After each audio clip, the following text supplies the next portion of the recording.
We are continuing our HSN Cares Trick or Treat for UNICEF special. Thank you for joining us on hsn.com/UNICEF. We are delighted that you're part of this very special event tonight. We have to thank all of you so much for your generous donations. Keep calling, keep logging on to hsn.com. You too can help UNICEF get to zero.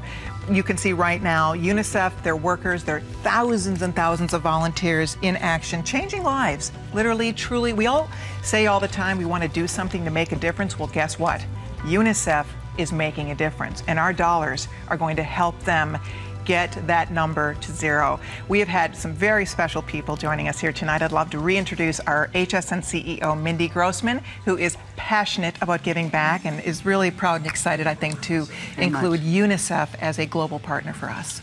And along with that, we also have Caryl Stern here. Caryl is the CEO of the U.S. Fund for UNICEF. It's been an amazing night. We've had a lot of comments on our HSN Facebook page. We have a lot of Twitter followers who have a few questions. So if you girls don't mind, I would love to just kind of let you know what's on everybody's mind, and maybe you can answer a few questions for us. This is from Facebook. She says, I was very touched by your story about the baby you met in Sierra Leone who passed away from tetanus. She said, can you tell us what is happening there now? Sure. You know, actually, the good news in this is that there have been a number of countries that have completely eliminated tetanus, and very exciting partnership for UNICEF is with Kiwanis International and Kiwanis Key Club's another partner in our Trick or Treat program, but they have committed to raising $110 million over 5 years to completely eliminate the disease of tetanus. Wow. And they're out there and they're doing it. It's unbelievable. That's amazing. What about, another question is, what is the U.S. Fund for UNICEF doing in Syria? You know, in Syria right now, tonight, I mean, there are about 3 million children at risk inside Syria, and about 1 million refugee children who have fled. And UNICEF is doing all kinds of things, providing education, things like the School in a Box program we talked about. We're also delivering water, and we're vaccinating, particularly against measles right now, and getting ready for winter. You know, these people fled with what's on their backs, and it's cold in that region. And you know, these are kids without shoes, without boots, without coats, without hats, without mittens.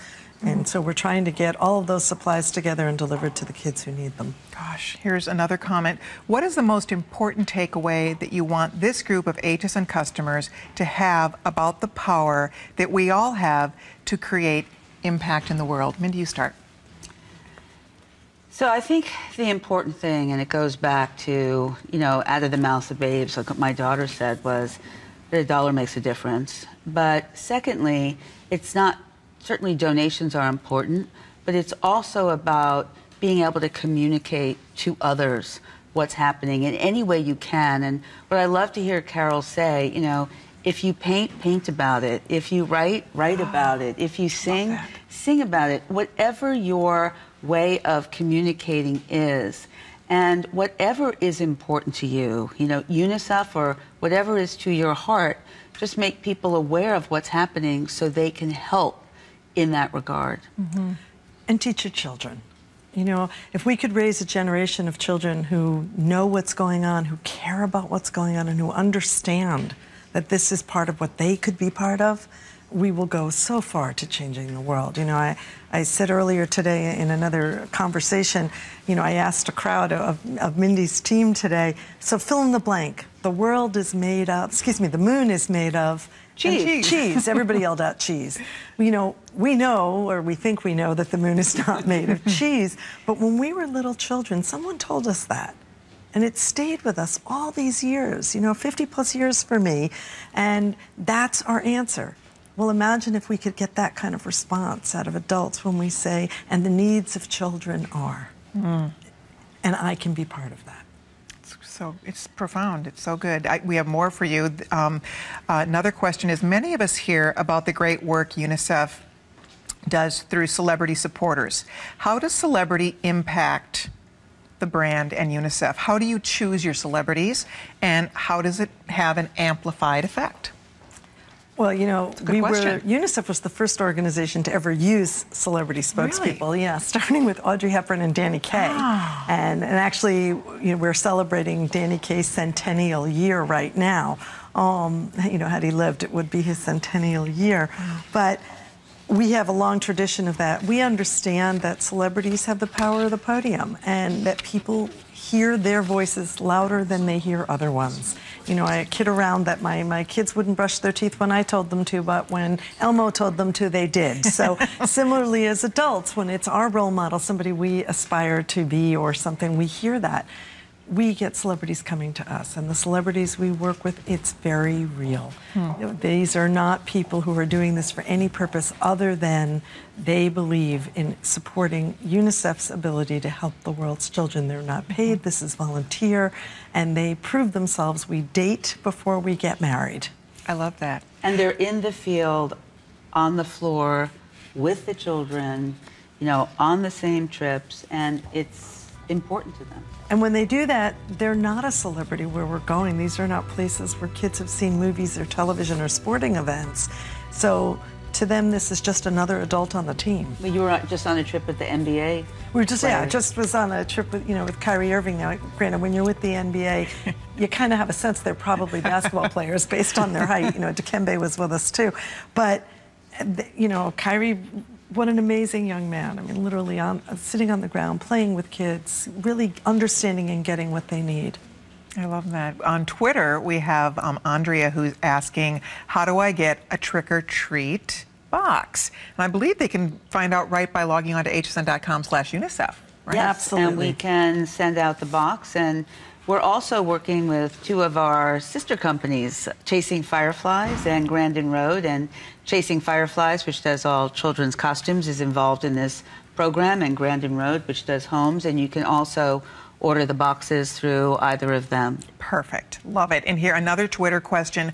What is the most inspiring or uplifting story you've seen in the field? Lots of inspiring. The most is tough, but I will tell you that there's a couple things in the field that always strike me. One is that when the UNICEF Jeeps pull into a village, and these are people who have nothing, and they will pour out of their huts and sing. And give you their voice. And there is nothing in the world as beautiful as hearing that singing. And then when you leave, they kind of sing you out. And I've probably heard this now. I've been, I don't know, 80, 100 villages, and I have never been able to get through it without tears. I mean, it is just the most spectacular thing. Or the way people come together, there may be one piece of bread, but they're going to split it then. And just the genuine sense of community is phenomenal.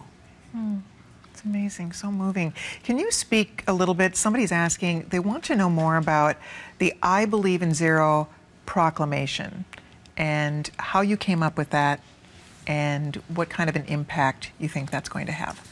Well, the proclamation, was really the creativity of the team at the U.S. Fund for UNICEF. I have an amazing marketing and communications team, and as we started to talk about this idea that no child should die of a preventable cause, they basically said something that one of your guests said tonight. When is zero everything? When does zero mean everything? And zero means everything when it's 0 children dying. And they said, do you think we could really reach zero? Do you believe we could? Because if we don't believe it, we can't go out and fight for it. But we do believe that. We are adults. We've cured diseases. We've prevented tragedies. We've, stopped cigarette smoking. We've done all kinds of things in the past. I believe zero is possible. Well, even I love the commercial, one of the commercials you run, your spots you run, and it shows how people didn't believe man would walk on the moon. People didn't believe that men could fly.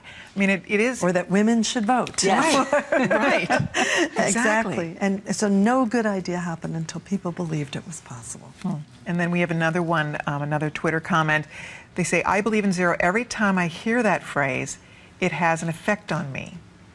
The first time I heard that, it had that same effect on me. And I had the opportunity to be at the U.S. Fund for UNICEF's annual meeting.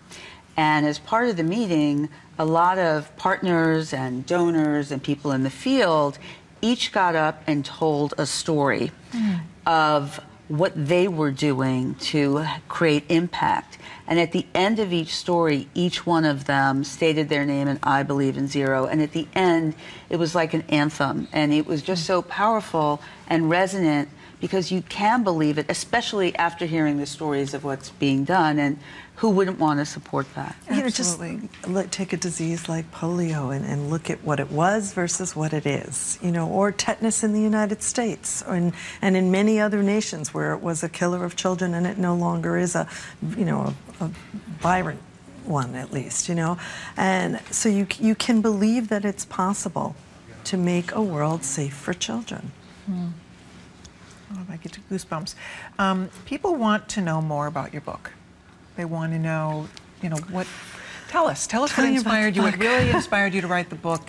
Tell us more about it. You know, one of the fun things that I get to do is I get to go and visit these kids, and then when I come back and How many countries have you been to? I've done 42 trips Wow. in 7 years. Well, and I know you have 3 sons, not to sidetrack you, but have your children ever traveled with you? Absolutely. You know, my middle son and our youngest son have both traveled with me several times. Wow. One went up the Amazon River with me in Brazil. One went through the mountains of Peru. They both went, as did my husband, to Senegal. They've distributed bed nets. They've participated in immunization campaigns. I mean, they're great workers, and they're so much fun to have with me. I can't even begin to tell you, because you see the world through their eyes, you know, and you see how that changes them, you know. Right. I mean, even we talk about water. My middle son, came home from Brazil, and he said to me, "I'll never run the shower again until I'm ready to get in it." Right. Because we just run that shower while we're, you know, getting ready to get in it. Exactly right. Exactly. And that would be saving lives. I mean, that's precious. And you think, oh my God, they got it, you know? It's just an amazing thing. Yeah. And each chapter of the book is a story told through the lens. Absolutely, you know, and it was somewhat cathartic to write it, and then at the same time, it's a personal book. You know, it's about how it's changed me, how it's changed our family, and so I, you know, sent it off to the publisher, and then I said, well, let's get it back. You know, I'm not sure. When he was reading it, you could tell I was like, you know, like, what if everybody hates it? But it is the stories of children, and I have been so moved by all I have learned. And in the 7 years I've had the privilege to lead this organization and to learn what I don't know, and to see that the children I get the privilege to interact with are going to find those solutions. You know what I love so much when you spoke to it, it hit home for me, and it might for a lot of our viewers too, is, you know, when you listen to Caryl, she's passionate, she's been to over 40 countries, she's been on the ground, she's seen, you know, a lot of things that none of us have ever had to see before.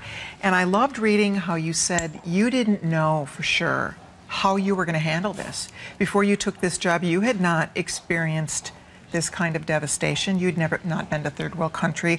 And I felt you humanized it so much for me, because a lot of us do have you know, I'm afraid, am I going to faint? Am I going to, how am I going to deal with this? Oh, and I love that you spoke to that. And they tease me all the time because I'm afraid of bugs. So, you know, and I'm in a job where bugs are a pretty There's some stories about that. Yeah, there are some great stories about the bugs. But it is, I always think getting this job was the best 50th birthday present I could have gotten, because it changed me, it changed my life. It's made me appreciate some things, and it's made me wonder about things, think about things in very different ways. And writing the book made me take that step back and say, okay, so how lucky am I, and how can I engage other people in how great it feels to be part of this? You know, it's funny because I sit next to you. These are 2 very, very busy, accomplished women who have families, they have children, and somehow you balance this somehow, and you make time to do it. And you have a career that's dedicated to Unicef, but even Mindy, it's so important to you. And I wonder, for the women out there listening who are busy, you know, they have families, they have a lot of balls in the air, and none of us ever really feel like we're doing enough. I think we struggle with that. Absolutely. I mean, I always say, yes, you can have it all, but you can't have it all at the same time. Right. You know, there's been really 3 words that have become and have been my mantra for a very long time. Passion, purpose, and impact. And it's about doing what you're really passionate about, but have it be purposeful and strive to have lasting impact. And that means something different at different points in your life. And, you know, to be at a point where I've had great opportunities, and I'm certainly passionate about what I do, and it is purposeful. We're trying to, you know, create things and, you know, give people wonderful things, etc. But I'm also at a point where impact is really important to me, impact with my family, impact in the community, and impact everywhere. And if I could use my knowledge and my experiences to educate and communicate to other people, that has meaning and that can create change. And I think that there's a responsibility that comes with success, whether you're an individual or a company. And you've got to be able to strive to have impact beyond yourself. And I think also, you know, people always say to me, say, how do you do that? And I always say, some days better than others. Right. You know, none of us does it perfectly, and we screw up, and just like anybody else does. And in my case, I'm very lucky. I have a husband who's been highly supportive, you know, who, I tease him, he keeps the light on, and he welcomes me home. And I, you know, and keeps that day-to-day going. And I have kids who had to give up certain things in order for me to be able to do what I do, and they have been unbelievably supportive. Yeah. So for parents, for those of us that want to be able to instill the gift of giving, Unicef is a great place to start for sure. But what's some advice you could give parents on ways to turn your children into givers? Well, I think part of it is also from the time they're very little, actually expose them to things they can do.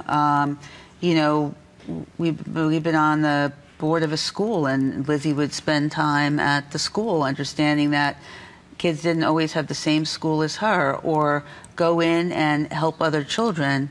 And I know, you know, in the whole time she was in elementary school and in high school, philanthropy was very important to her. And it could be, in her case, she organized fashion shows at one point for Operation Smile. And just having those experiences makes you understand that from an early age. And whatever that is, I think having people feel that they're something bigger than themselves, I think is very real and very humbling. Yes. And also letting kids do it the way they want to do it. You know, one of the fun things about Trick or Treat for UNICEF is the child doesn't have to write the check, so their economic level doesn't matter. And it's an equal playing field. Right, So, you know, and it's not about how much money you collect, it's about the act of collecting. And we have UNICEF clubs in high schools and in elementary and middle schools. We have college clubs. I mean, the opportunity for kids, some have had lemonade stands, they've done videos, there's YouTube stuff, there's, I mean, all kinds of ways in which kids can get involved with us. That's, you know what, it's funny, because that's one of our questions that we have. It says, what do you hope to accomplish with Trick or Treat for UNICEF, and how can we, you know, customers, employees, what can we do tomorrow, right now, besides calling and making a donation or going to the UNICEF store on hsn.com and making a purchase, because a portion of those proceeds will go to support Trick or Treat for UNICEF. But what can we do right now? Right now, if you have a child, a school-age child, there are an unbelievable amount of resource materials that teachers could use on the unicefusa.org website. You can ask your school to instill in your child what it means to be a global citizen. Programs like Trick or Treat for UNICEF only happen if a mom or a teacher or someone says, I want my school to do this. And you can go on our website, you can go on the HSN website, and you can find out how you get the resources to do that. You can support government initiatives that support the world's children. Let your legislators and leaders know that the children matter and it's important to you. You can write letters, you can write op-eds, you can tell your newspaper when they're telling the story of a war or a catastrophe, you can ask, where are the children, and make them tell you where the children are. And it was remarkable. I don't know if you were watching earlier when Heidi Doss was telling her story about the woman the makeup artist. That was one of our stylists. One of our stylists, that's right. And, you know, to hear someone say, I was saved by UNICEF. I was fed by UNICEF in Bosnia, which, as we know, was terribly war-torn. And now to see her today successful here, you don't know. You don't know. And, you know, Caryl made the statement, everybody wants their child to have dreams and to let those dreams come true. And right in our own backyard, we didn't know that story until tonight. Right. And it's just a great example of really what can happen. That's right. And it is, you know, it reminds all of us that the world is very small. It really is. I mean, a lot of times people always ask the question, you know, I want to support my own local charities, and we do too, and national charities, and we do too. But a global charity, like you say, we have one of our own stylists right here across the hall from where we're sitting, who was helped thanks to UNICEF. So I think we need to think that way, don't we? I love your mantra that there should not be any borders for children. Yeah, these are not their children, they're our children. And, you know, it's hard for me to understand when someone says, well, you know, mine first, yours first. They are children, and no child should go to bed hungry. No child should be denied access to medication. No child should be denied an education, not because they're your child or my child, just because they're a child. That's exactly right. I mean, you can see right now we're looking at videotape. You see the good work that UNICEF is doing. You have how many thousands of volunteers? Well, there are 10,000 full-time employees of UNICEF on the ground in 190 countries and territories. In the United States, there are over 600,000 supporters of UNICEF. Wow. And 1 in 10 Americans has trick-or-treated at some point in their life for UNICEF, and we're hoping you all come back. Absolutely. We really hope that you will log on to hsn.com to learn more. It's hsn.com/UNICEF. You can see the entire trick-or-treat store there. We have lots of wonderful trick-or-treat, get you in the mood for Halloween. And of course, as we're mentioning, a portion of the purchase price will go directly to support UNICEF. Along with that, you can make a cash donation, which a lot of us have done, because why not? 100% of our cash donations go directly to support trick-or-treat for UNICEF. And this is, you know, it's the time to do it. We're thinking about it. Halloween is coming up right around the corner. So this is the time when I think for all of us, you know, we all say every day we don't feel like we do enough. We want to do what we can to make a difference. And the truth is, when we say every dollar counts, it really does. It absolutely and just does. to let you know, the other thing, and I was thrilled, yesterday was my birthday. Oh, happy birthday! Thank you. Oh. And one of my colleagues, you know, Bill Brown, and who I work with, as a birthday present, he actually donated a well in an area that needs a well for water. And I was like, that is the best birthday present you can give me, because when you think of the impact and how I feel about impact, that will have is so much greater than, you know, anything else. So, you know, it's also a wonderful gift. Mm-hmm. You're right. It's a beautiful gift. And when I just think about what the children of the world go through to get through their day, and then what we go through, you know, you asked earlier in the program, you know, what inspired me, or what are some of the things that give me hope? And, you know, I was thinking about it ever since you asked the question, and I think about in Haiti, going back, you know, a year and a half after the earthquake, knowing that many of the children in the classroom I was visiting were still living in tents, and I asked how many were living in tents, and more than half raised their hands, and I noticed that they were all wearing these amazingly white, crisp shirts. And so I kind of, you know, kidding around said to them, so, you know, so how do you keep shirts clean? Because, you know, maybe there's something you can teach me. And I learned from the teacher that they each had one shirt. And so, and they were walking over an hour to school and from school, and there was still rubble and a lot of dirt. And so, and they were telling me their story, that they rush home, they take that shirt off, they put it in a bucket of very precious water, they wash that shirt, and then how they stretch the shirt around their notebooks and sleep on it in order to press that shirt, because they get the privilege to go to school and they're going to come dressed to play. And I thought about, you know, the long arguments in our house about get up for school, wear that for school, you know. But it took me back. It made me realize the value of some things that we don't think about. Right.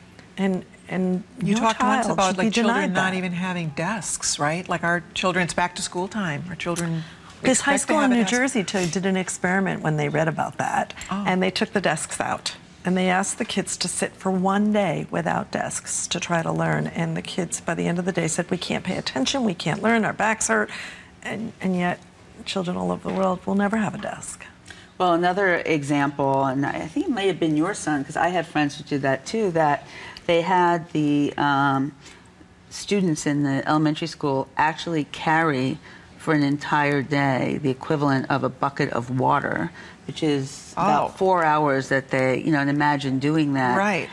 And something that becomes very conceptual all of a sudden becomes very real because you're experiencing and going, how could somebody do this? Right. Seriously. Didn't you wasn't there a story too about water sitting in front, not drinking a glass of water that's sitting in front of you? Just how we so take for granted if there's water, you take us away. And we get it for free. Right. You know, I mean, that's the thing, that we get it for free, and it is the difference between life and death for someone, and they can't get it. You know, it's Oh, look. Yeah. Oh, there's a well. I love that. See, that could that could and be I the actually- the birthday well. right? The birthday I well. actually got the privilege to watch a borehole open in a village that had never had one before, you know, the day that it opened. And the women said to me, it was like, oh, I don't know, 100 and something degrees that day. And they said, come, we'll show you where we used to have to go to get the water. And I'm thinking, I don't want to do this. It's really hot, you know. There's going to be But bugs. they've been doing this, right, bugs. They've been doing this for years. So I went with them, and it was over a mile, up a mountain, down a mountain to get the water. But as they went, they sang. It was that same thing about, you know, this is just what life is. And when the borehole was opened, and people wept and talked about what a difference saving that time was going to be, or the girl that could now go to school because that was there. And so it's not only the water to save a life in the immediacy of the need of water, it's what having access to water does to the future. Yeah. I know we're almost out of time. I just want to remind everybody one more time, Caryl's book, I Believe in Zero, is full of inspiring stories, just like you're hearing pieces of tonight. It's so affordable for what you get, and the value of the information and the inspiration you'll get from reading it is so worth it, not to mention Caryl signed it for you, and 100% of the proceeds from the sale of this book go directly to support Trick or Treat for Unicef. I hope you will call and get it before it's gone. I understand it's very limited, so I hope you get yours before it's gone. Thanks for watching our show. Thank you for your wonderful donations. Ladies, this has been such an absolute pleasure. Thank you both so very much. Thank you for doing this and just being such a great support as always. And my pleasure. And thank you, Caryl. Thank you, Mindy. All right, be sure to join us on hsn.com/UNICEF. Continue to make those donations. Thank you so much for watching, everyone. Bye for now.